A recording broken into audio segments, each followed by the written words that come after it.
Let me start by saying, it is insignificant, the title of your faith, with regards to the underlying issues I address.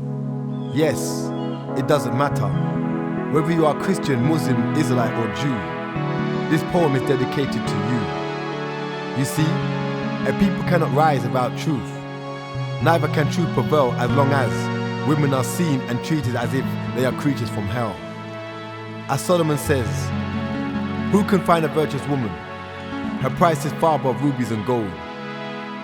But if a woman isn't allowed to display such beauty, righteousness surely can never unfold. Giving holy scriptures unto fools to interpret is equivalent to being given a book without words on its sheets. It's like walking a dark territory due to lack of light in the streets. You are bound to pass all the wonderful signs before you, because darkness goes before your eyes. Yet in one's misunderstanding, you acknowledge nothing but lies. Splendid is feminine truth before me. Women's contributions are amazing from a true scriptural perspective of what I can account for in biblical and Quranic history. In the Most High, Sarah wholeheartedly trusted and believed, and because of her faith in the greatest, at an old age she was able to bear and conceive. Rebecca loved Jacob over his brother Esau. Through her doings, God chose Jacob to fulfill the works which rightfully through the custom of firstborn Esau was supposed to do. Both Leah and Rachel, with their maidservants, built the house of Israel. Through faith and understanding, they were made to prevail. Moses' mother had the ability to judge. She gave birth to a special youth. In reply to this, God protected her and her son under the wings of everlasting truth. Although Rahab was a harlot, she was filled with faith, and for that purpose she and her father's household were saved and dwelt within Israel's gate. Samuel's mother and Samson's mother were both barren ladies. Due to their faith and belief in God, their wombs were opened and they brought forth extraordinary babies. There would be no house of David or a king by such name if it weren't for a Moabitess named Ruth. When you check out the logics, there's no denying the truth. After the death of her husband, Ruth chose to cleave to Naomi, a daughter of Judah, her mother-in-law. Although not an Israelite by birth, in the people of God, a future she saw. Esther delivered the Hebrews from being slain. There's a festival each year from since then in remembrance of her name. Going back to the beginning, starting with Eve, I truly believe in a woman's significance, their overall importance, their contribution when it comes to deliverance speaks for itself, without a doubt. Therefore, let's not misinterpret the true power and inner beauty which describes what women are really about.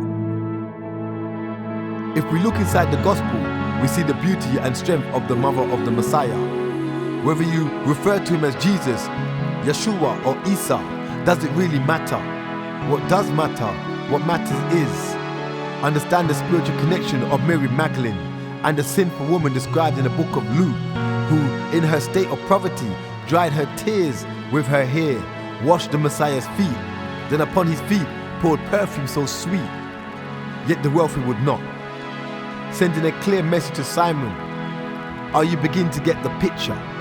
Revelations 12, it begins by saying, a woman has the sun and the moon under her feet. She is with child. Verse 5, and the child is called up to heaven. From the gospel to the Quran, unifying the books, let's refute Shaitan. The inner beauty of a woman manifests so much splendor. The feminine gender, Musa's mother and sister Miriam, the prophetess, who is also mentioned in the Torah, likewise the Queen of Sheba. Let's get even deeper.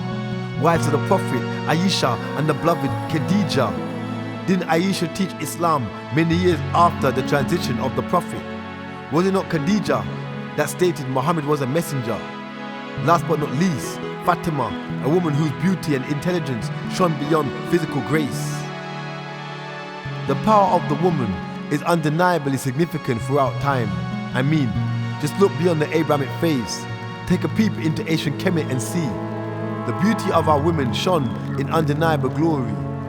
We need to relive our ancient stories, like the fertility of the soil, bringing beauty to the land. Even in those times, it wasn't rare for a woman to sit upon the throne. Stories of splendor. Set cut a saw into 14 pieces. A Set found 13, then traveled to the spiritual realm. Such an act of bravery brought forth a special child. Yet today, so-called religious men and leaders scorn, look down upon, and abuse our women. Instead of refuting them, many subject to their ways. This is insane. Historically, scripturally, neither teaches us this madness. Too much alien cultural influences, creating nothing but sadness. It's time to stop seeking guidance from men. Seek inspiration from above. Our redemption could never be reformed without our women. It's time to rebuild our families under divine guidance, truth, and love.